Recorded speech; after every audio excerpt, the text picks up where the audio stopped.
BABYMETAL's Elevator Girl is an interesting song right off the bat, due to it being one of the few that they've produced both a Japanese and an English version of.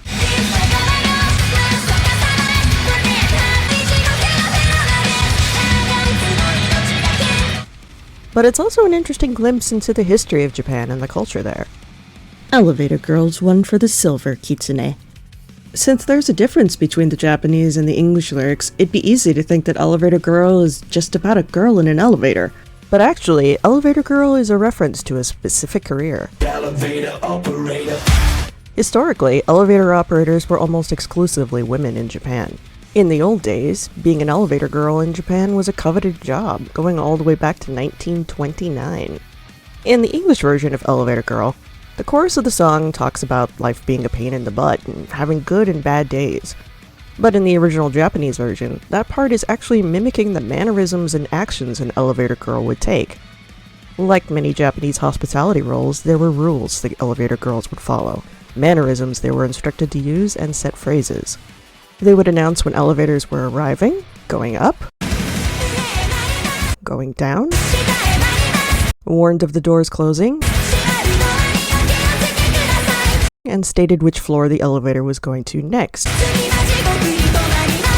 The choreography for Elevator Girl is also partially inspired by the real profession. Courtesy and mannerisms are a big deal in Japan, and real-world elevator girls use graceful motions. The particularly cute bow right here that Moa Metal and Momo Metal do is even inspired by it. There are a lot of different varieties and levels of bows in Japan, but the posture here with the hands set at the waist is typically only used by women. The sideways bend element is probably a kawaii twist to the real-world version. But imagine trying to bow normally in a packed elevator. Elevator girls had to work with the space available to them when greeting visitors without bumping into anyone or taking up too much space.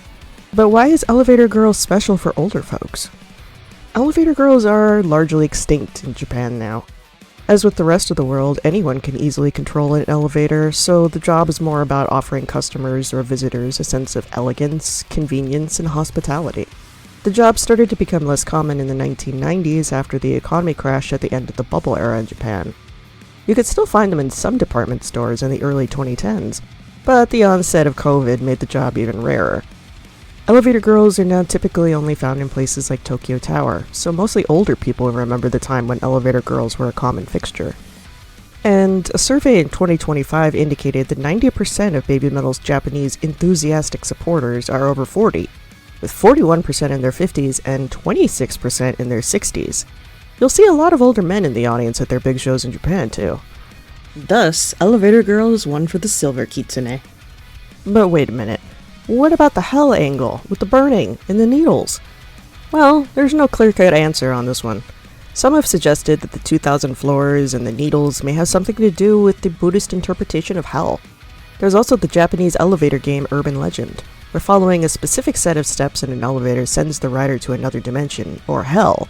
Or if you're particularly unlucky, a malevolent female spirit will enter the elevator. In any case, it's all very BABYMETAL. Some spice and shock to temper all that kawaii.